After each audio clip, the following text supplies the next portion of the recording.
सत श्री अकाल दोस्तों, नमस्कार, आदाब। Welcome to Guru Nanak cares. आप सबका बहुत स्वागत है। दोस्तों, समय के साथ हड्डियां कमज़ोर होनी स्वाभाविक हैं। बढ़ती उम्र के साथ, जैसे कहते हैं ना, there is a basic process called osteoporosis. हड्डियां कमज़ोर हो जाती हैं, हड्डियां वीक हो जाती हैं।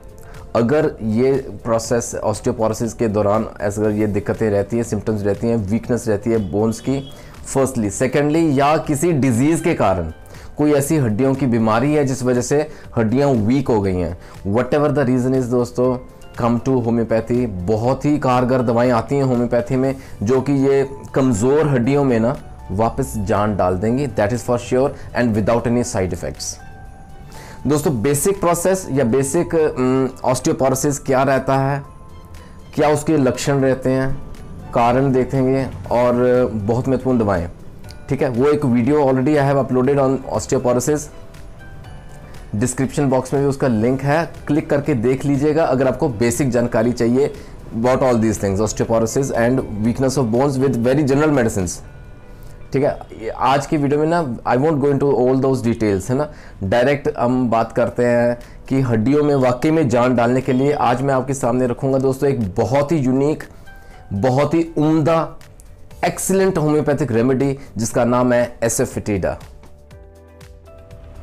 तकरीबन हर घर में, हर रसोई घर में, हर किचन में दिस प्रोडक्ट इज अवेलेबल, जिसे हम हींग कहते हैं, और हर डिश में तैयार करते हैं उसमें हींग का प्रयोग किया जाता है। एसोफेटिडा दोस्तों इसका एक बहुत ही fine form, in the delusion form कह लें, मदर टिंचर फॉर्म में कह लें, होम्योपैथिक दवा के रूप में आपके सामने प्रस्तुत करूंगा।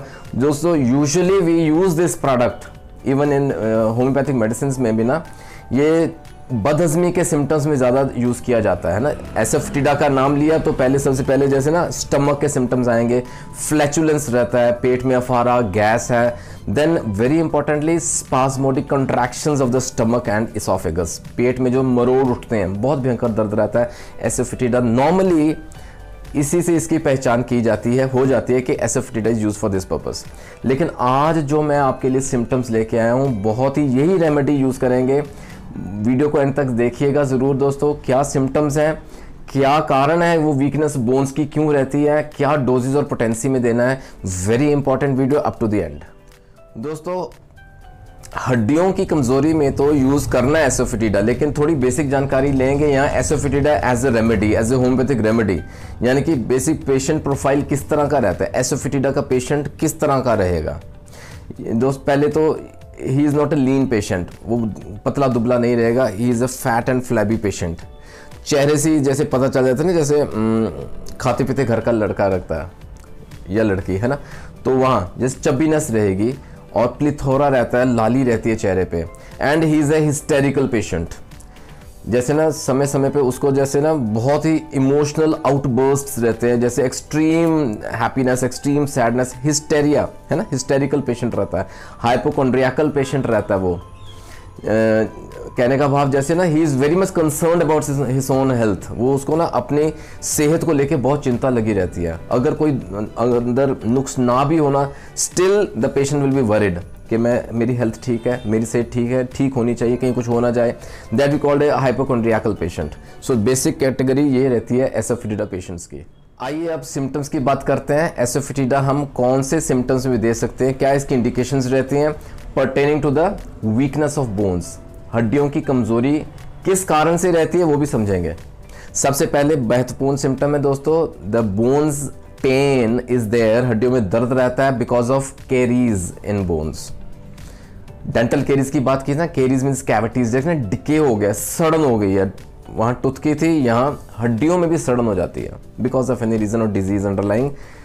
बोन्स में अगर डिके हो रहा है, केरीज फॉर्म हो रही हैं, और ये भी प्रोग्रेसिव होता है, धीरे धीरे समय के साथ साथ इसके सिम्टम्स आते हैं, जैसे ना बहुत ही डार्टिंग पेन्स रहती हैं, रात के समय में बढ़ जाती हैं, बहुत ज़्यादा दर्द करते हैं हड्डियों में, वहाँ हम एसोफेटिडा देंगे। डार्टिंग पेन्स समझे, लेके जैसे ना एक डार्ट की, जैसे एक पिन पॉइंट जगह दर्द रहता है, दबाव डालता है वो, रात के समय ये दर्द बढ़ जाते हैं, एसोफेटिडा विल वर्क देयर। यहाँ एक टर्म और समझ लें जिसे हम पेरियोस्टियम कहते हैं।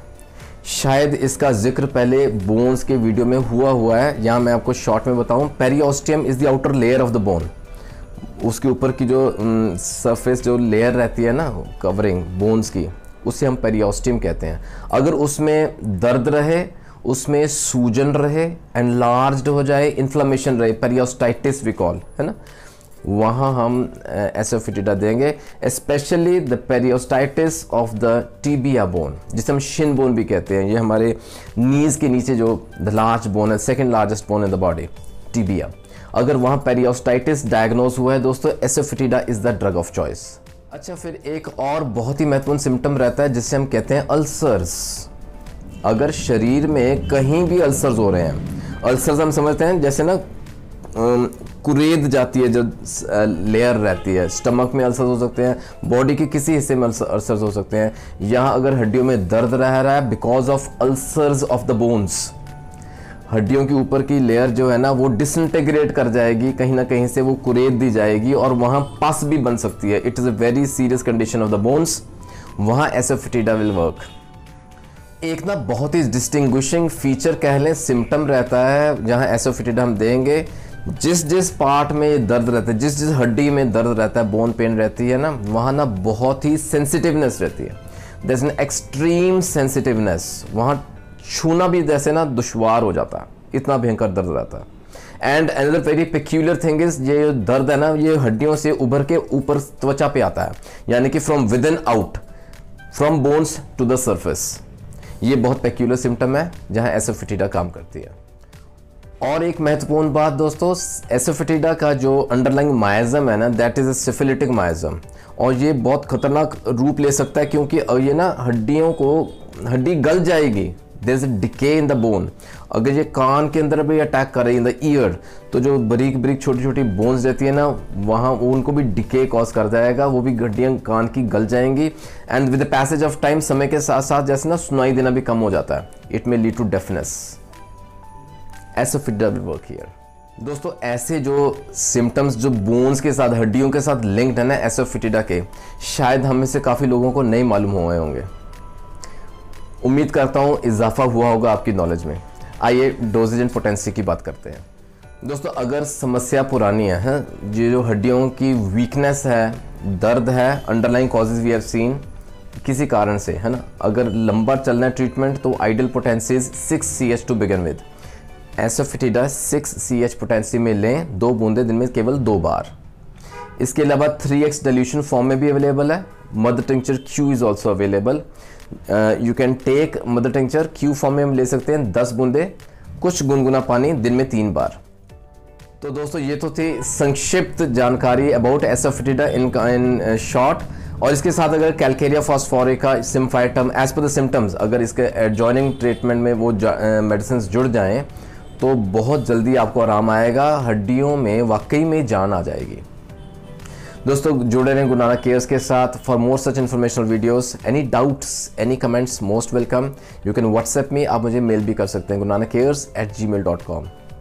जल्दी मिलेंगे अगले वीडियो में। अपना ख्याल रखें, तब तक टेक केयर, गॉड ब्लेस।